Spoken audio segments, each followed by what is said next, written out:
Graphing functions by plotting points. Graph the given functions f and g in the same rectangular coordinate system. Use the integer values of x given to the right of the functions to obtain ordered pairs. Describe how the graph of g is related to the graph of f. So we're going to take this piece by piece. First, we're going to look at f of x equals the square root of x. And I'm going to plug in these values for x to find my y values. To do that, we'll just create a chart. Here I have a chart. My first column represents the values I'm going to plug in for x. The second column represents the function f of x equals the square root of x. And the third column will represent my ordered pair. First, I'm going to plug in a 0 for x. So I have f of 0 equals the square root of 0, which equals 0.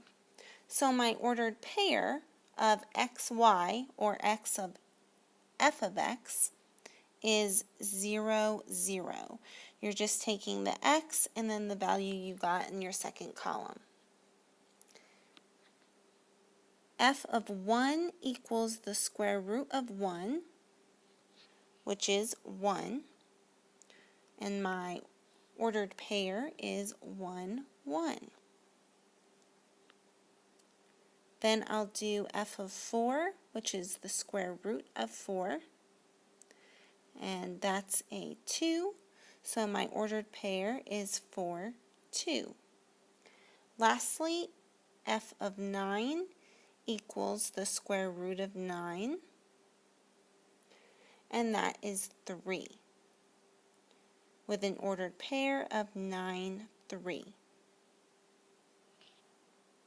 Now that I've found my ordered pairs for my first function, I can go ahead and do the same process with the second function. So here I have a similar chart, but now I am evaluating g of x equals the square root of x plus 7. So my first column represents all of the x values that are given to me in the problem.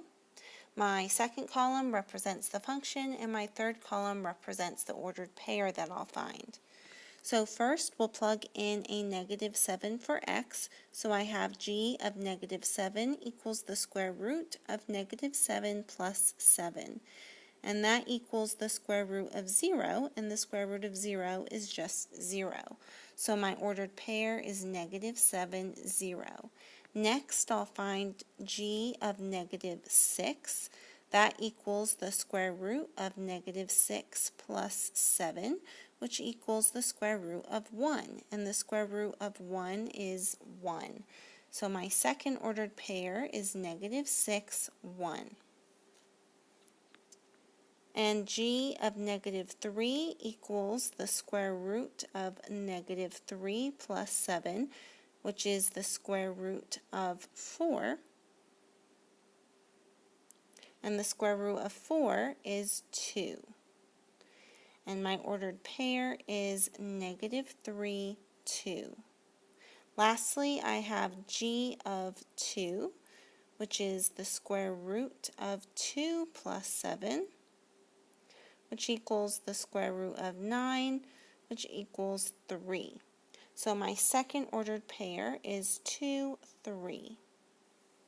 Or I'm sorry, my last ordered pair is 2, 3. Now that we've evaluated each function at the given x values, we're going to graph each function on the same coordinate plane. So here I have a chart, and the first column represents all of the ordered pairs that we found for f of x, and the second column represents all of the ordered pairs that we found for g of x. First, I'm going to plot the ordered pairs for f of x. So my first ordered pair is 0, 0. That's right here. And my second ordered pair is 1, 1. So I go to the right 1 and up 1. Then 4, 2, I go to the right 4, up 2. And 9, 3, I go to the right 9 and up 3. So my function looks like this. Now I'm going to plot g of x, and I'll do that in red ink. So I'm first going to plot negative 7, 0. So I go to the left 7, and then negative 6, 1, I go to the left 6, up 1. Then negative 3, 2, go to the right, go to the left 3 and up 2. And lastly, 2, 3, I'm going to go to the right 2 and up 3.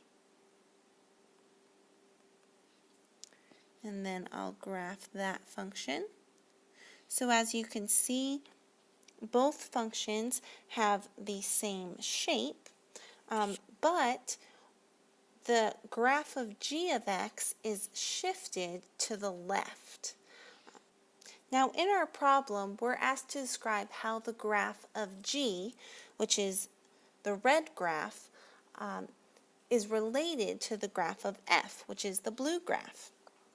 So if we look at the red graph, we can see that it was moved to the left 7 units. So we can count 1, 2, 3, 4, 5, 6, 7. So each one of these points is moved to the left 7 times to get the point on the red graph. So our transformation is that the graph of g is the graph of f shifted left 7 units.